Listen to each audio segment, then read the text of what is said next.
Shalom, shalom, peuple de Côte d'Ivoire. Que le nom du Seigneur soit béni. Je me trouve aujourd'hui devant toi pour te passer un message de la part du Seigneur. Je veux dire ceci, c'est que mon premier Facebook, je l'ai créé en 2009. Mais je n'ai jamais fait de vidéo. Je n'ai plus ce Facebook-là d'ailleurs. Mais je n'ai jamais fait de vidéo.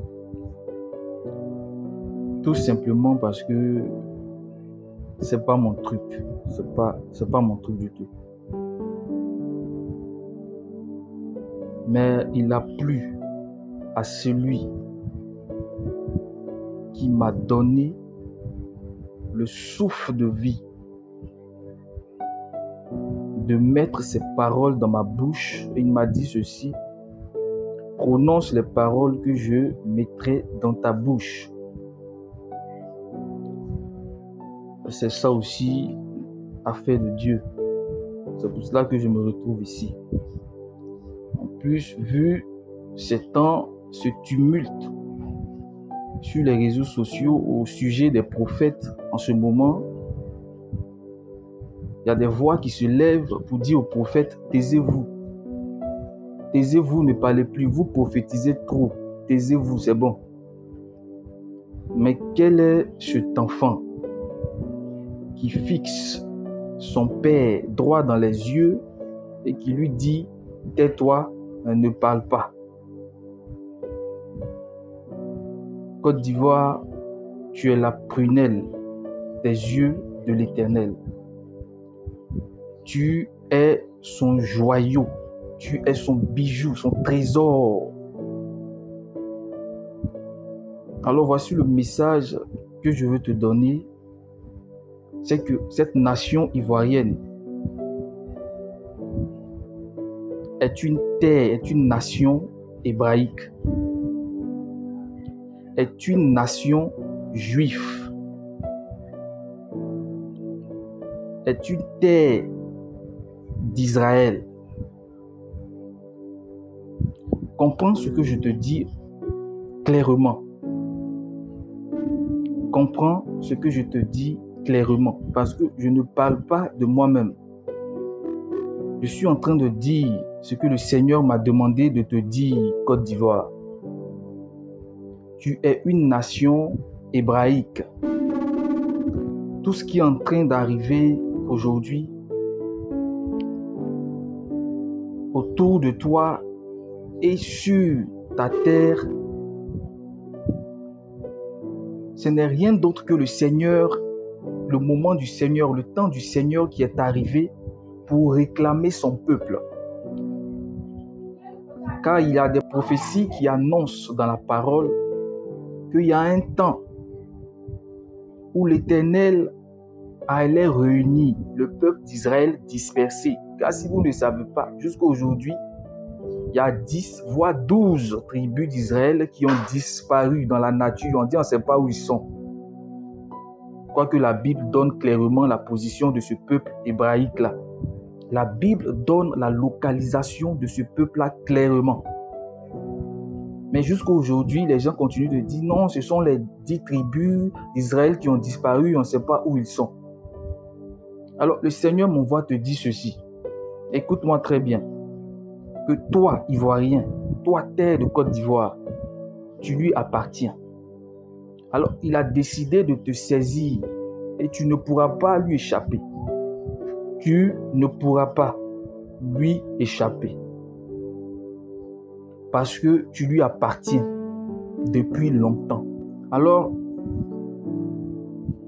le Seigneur a donné un signe fort à cette nation, mais personne n'a pris garde à cela. Personne n'a prêté attention aux signes que le Seigneur a donné à cette nation. Quoique c'était un signe frappant. C'était un bruit d'une trompette, mais vraiment assourdissante. Mais personne n'a entendu, comme si le peuple ivoirien était devenu sourd, comme si le peuple ivoirien avait les yeux fermés. Personne n'a vu ce signe-là, personne n'a remarqué cela. Alors le Seigneur m'envoie aujourd'hui pour t'interpeller encore une dernière fois. Et laisse-moi réveiller ta mémoire.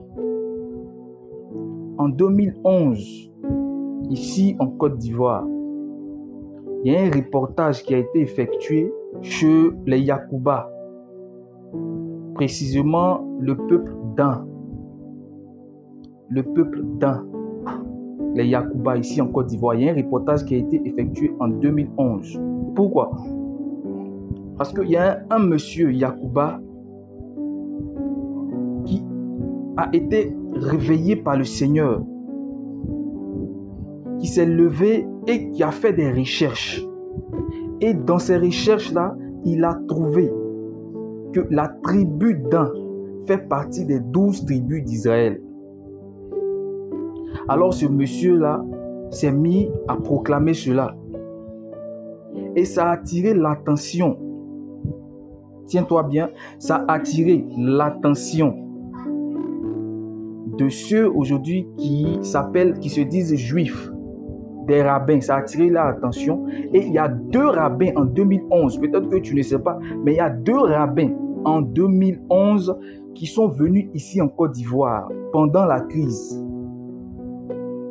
pour venir voir quel est ce peuple-là qui dit qu'ils font partie des 12 tribus d'Israël disparues. Alors, ça, ce n'est pas un débat. La question même que tu dois te poser déjà, mais si parmi les Juifs, parmi les Hébreux, il n'y a pas de Noirs, comment se fait-il que ceux qui sont Hébreux, qui sont des rabbins, qui sont des Juifs, quand ils entendent qu'il y a des Noirs quelque part qui se réclament en tant que peuple hébreu, comment se fait-il qu'au lieu de rire de ça, eux, ils prennent la peine de se déplacer en pleine crise pour venir regarder ce peuple-là. Et non seulement ils sont venus regarder, mais encore ils ont attesté que ce peuple-là est un peuple qui fait partie des 12 tribus d'Israël. Donc toi, Ivoirien, qui es-tu pour refuser de croire en cette vérité? Comme je le dis, je viens ici encore pour attirer ton attention de la part du Seigneur. Et cet événement qui s'est passé dans la tribu de Dan, ici en Côte d'Ivoire, chez les Danites, chez les Yakouba, ici en Côte d'Ivoire, cet événement était tellement important que Dieu avait marqué cela dans la parole. C'est-à-dire que c'est un événement prophétique. Et cet événement-là est écrit dans la Bible. Ce qui s'est passé ici en 2011, où 2 rabbins, 2 juifs sont venus reconnaître un peuple de Côte d'Ivoire comme faisant partie des 12 tribus d'Israël. Cet événement-là est écrit dans la parole. Et nous allons lire ça tout à l'heure. Je lis la parole dans le livre de Jérémie chapitre 4, le verset 15. Car une voix qui part de Dan annonce la calamité, elle la publie depuis la montagne d'Éphraïm. Retenez 2 choses, voix et montagne. Lorsque j'observe la carte de la Côte d'Ivoire, la tribu de Dan se trouve précisément vers cette partie-là où on a l'impression que ça ressemble à une bouche. Parce que quand tu observes la carte de la Côte d'Ivoire, tu as l'impression de voir une tête. Mais la tribu de Dan est située précisément vers la bouche de cette carte-là. Et la Bible va jusqu'à nous dire à quel endroit cette voix va partir. La Bible parle de la montagne d'Éphraïm. Elle la publie depuis la montagne d'Éphraïm. Or, nous savons que le peuple dans les Yakouba sont situés dans les 18 montagnes. Vous comprenez ceci? Est-ce que vous suivez? Pourquoi? Qu'est-ce que le Seigneur veut dire par là? En réalité, depuis 2011, il y a une calamité qui a été annoncée lorsque ce reportage était en train d'être fait. Et par la bouche de la Côte d'Ivoire, le Seigneur était en train d'alerter l'Afrique pour dire que lui, Dieu, il allait venir réclamer son peuple, son véritable peuple, le véritable peuple hébreu qui se trouve sur la terre africaine. C'était ce signe que Dieu voulait montrer au travers de cet événement qui s'est passé en 2011. Donc c'était une prophétie qui était en train d'être annoncée lorsque cet événement s'est passé. Lorsque le peuple d'Ani était en train de réclamer pour dire nous faisons partie du peuple Israël, nous faisons partie des 12 tribus. C'était une prophétie, c'était une calamité en même temps qui était en train d'être annoncée. Pourquoi? Prophétiquement parlant, Dieu était en train de dire à l'Afrique que je vais faire mon entrée pour venir réclamer mes enfants parmi vous. Et c'est pour ça que vous voyez maintenant tout ce tumulte dans les pays africains. Pourquoi? Parce que Dieu a fait son entrée. Tout ce que vous voyez aujourd'hui dans les pays africains qui sont en train de se produire, ce n'est rien d'autre que la présence de Dieu. Ce n'est rien d'autre que la présence de Dieu. Et ce que j'ai vu l'Éternel faire son entrée dans le tabernacle. Alors dans le tabernacle, il y a 3 endroits. Il y a le parvis, le lieu saint et le lieu très saint. J'ai vu le Seigneur entrer dans le tabernacle, mais le tabernacle était recouvert de ténèbres. C'était dans un tabernacle noir. Et lorsqu'il est rentré, il est allé tout droit jusqu'au lieu très saint. Écoute-moi très bien. Il est allé tout droit. J'ai vu dans une vision, le Seigneur entrer et aller tout droit jusqu'au lieu très saint. Mais le tabernacle était recouvert de ténèbres. C'était noir. Et lorsqu'il est arrivé au lieu très saint, il s'est retourné, mais il y avait une lumière éclatante sur son front. Et voici la pensée pour toi. Voici la pensée de Dieu pour toi. En réalité, la Côte d'Ivoire représente le lieu très saint. La Côte d'Ivoire représente le lieu très saint. Pourquoi je dis ça?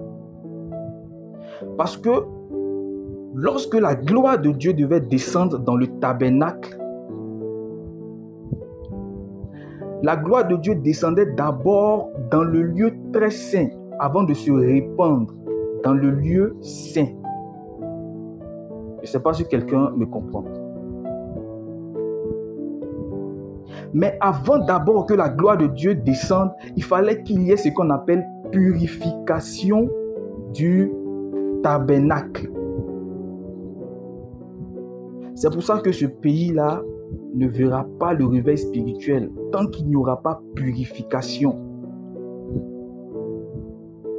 Tant qu'il n'y aura pas purification dans cette nation, ce pays ne verra pas le réveil spirituel.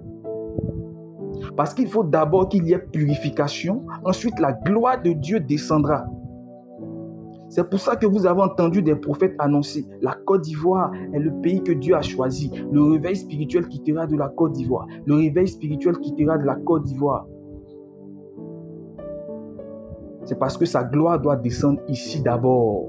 La Côte d'Ivoire représente le lieu très saint de l'Éternel, où il va mettre la plante de ses pieds d'abord, avant de se répandre. Mais avant de mettre la plante de ses pieds, il faut que cette nation soit purifiée. Il faut que cette nation soit purifiée. Dans une vision, j'ai vu une spirale.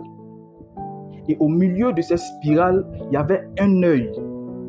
Un œil qui était au milieu de cette spirale. Et pendant que j'observais la vision, j'ai vu une balle qui était à l'extérieur de la spirale et venir toucher l'œil qui était au milieu de la spirale. Laisse-moi te dire, Côte d'Ivoire, que les francs-maçons tomberont au milieu de toi. Les sectes tomberont au milieu de toi. L'Éternel ôtera ce mal du milieu de toi. Ensuite, seulement ensuite, sa gloire descendra pour le réveil spirituel. Seulement ensuite, sa gloire descendra pour le réveil spirituel. Et dans le texte de Jérémie 4 que nous avons lu tout à l'heure, la Bible dit que la calamité viendra du septentrion. Or, entends la voix du Seigneur pour toi. Je répète, la Bible dit, cette calamité-là, pour venir nettoyer, pour venir épurer cette nation, viendra du septentrion. Que celui qui a des oreilles entend ce que l'Esprit dit à l'Église, ce que l'Esprit dit à sa nation, ce que l'Esprit dit à toi, peuple hébreu. Il est temps que tes yeux s'ouvrent. Le Seigneur demande à son prophète Ézéchiel, il dit, est-ce que tu crois? Est-ce que tu crois que ces ossements-là peuvent revenir à la vie? Jérémie a observé, il a regardé, il dit, Et en lui-même, il a pensé, est-ce que ces Africains qui ont perdu leur mémoire, qui ont perdu leurs racines, est-ce que ça là, est-ce qu'eux, ils peuvent encore croire qu'ils sont le peuple de Dieu? Et il a donné une réponse sage à l'Éternel. Il a dit, Seigneur, toi seul tu le sais. Alors le Seigneur lui a dit, prophétise. Ces ossements desséchés qui étaient remplis sur la vallée, peuple d'Afrique, c'est toi. Parce que tu as perdu ton histoire, tu as perdu tes racines, tu ne sais même plus qui tu es. Tu ne sais même plus qui tu es. Mais tiens-toi bien, reste tranquille. L'Éternel a décidé de réveiller ta mémoire. L'Éternel a décidé de recouvrir ses os de chair. L'Éternel a décidé de mettre son esprit sur toi afin que tu reprennes vie. Pour que là où il y avait la mort, la vie vienne. Je veux rendre toute la gloire au Seigneur. Et cette vidéo dont je parle, ce documentaire dont je parle, je crois que je vais le poster sur ma page Facebook. Je ne vais pas aller plus loin. Il y a beaucoup de choses à dire, c'est vrai, mais je préfère m'arrêter là. Que le Seigneur bénisse, qu'il nous donne la force et le discernement. Qu'il touche les cœurs du peuple ivoirien, le cœur du peuple ivoirien. Qu'il ouvre les yeux de ceux qui étaient aveugles, qu'il débouche les oreilles de ceux qui étaient sourds, pour qu'on puisse entendre la voix de Dieu. Que le Seigneur bénisse dans le nom puissant de Jésus-Christ cette nation et que sa volonté soit faite sur la terre comme dans le ciel. Béni soit le nom de notre Seigneur Jésus-Christ. Amen.